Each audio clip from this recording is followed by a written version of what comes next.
What if the command to fear not was never about erasing the feeling of fear? What if it was a profound misunderstanding from the start? For centuries, people have prayed for the pit in their stomach to vanish, for their racing heart to calm, believing that the absence of fear was the prerequisite for action. They waited, and in waiting, they wasted years.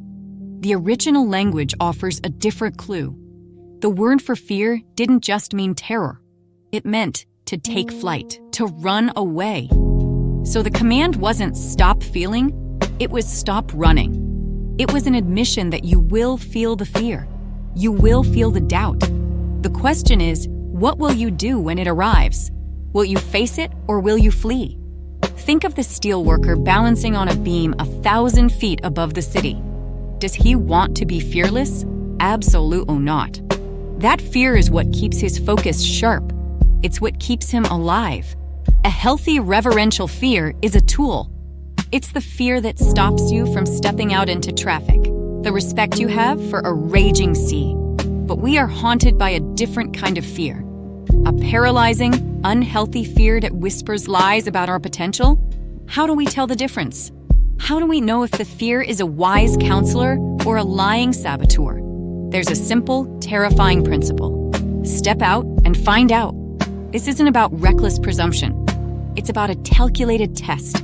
You take one small, terrifying step in the direction of your calling, and then you watch.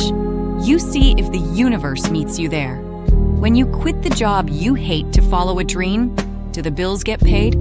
If you can't make rent at the end of the month, that isn't a sign that you are a failure. It's simply feedback. The experiment is over. You pivot. You try again. But what if it works? What if, after stepping off the ledge, you discover you can fly? That's when the real test begins. It forces you to confront your backup plans. We all have them. That little savings account you depend on more than your faith. That part-time gig you keep just in case the dream fails. Consider the man who spent 15 years saving $20,000, a fortune at the time. His life's work, a fledgling television network, needed it to survive. So he loaned it to the ministry. He didn't give it, he loaned it, a critical distinction. He kept a string attached, a psychological safety net, and the ministry stalled. Then, in a moment of desperate prayer, a whisper in his soul, "You didn't give it to me, you only loaned it." In that moment, he faced a choice. Cling to the security he built with his own hands, or cut the cord and truly trust. He walked to the microphone, his heart pounding, and announced that an anonymous donor would match every gift up to $20,000. He gave away his backup plan, and in that act of doing it afraid, a fuse was lit. A tiny local station began its impossible journey to a global network. That is the cost of holding back.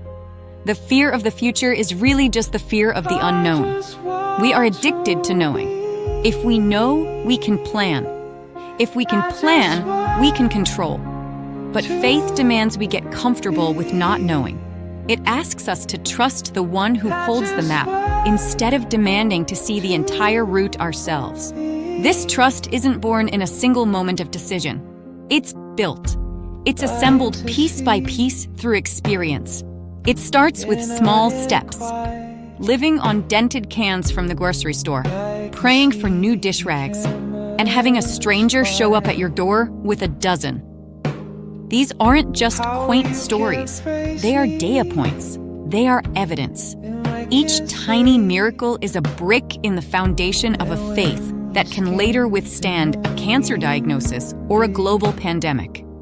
When the big storm hits, you have a library of memories to draw from, a history of faithfulness that proves you are not alone. There's a beginning to every great journey and an end. The beginning is exciting. The end is rewarding. But in between is the middle, the long, slow, grinding work where nothing seems to be happening. The middle is where most dreams die. The middle is where we are tempted to run. The world's greatest successes are not the people who were never afraid. They are the people who learned to do it afraid.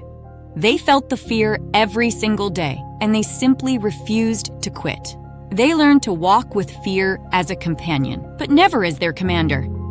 It is the thing that will finally force you to open the drawer, to stop praying for the problem to go away and start looking for the loaves and fish you've been ignoring, to pull out that little talent, that little dream, that little bit of strength you thought was worthless, and place it in the hands of a God who doesn't see inadequacy. He sees potential. He sees a miracle waiting to happen. The multitude is the gift that reveals the treasure. So go and look.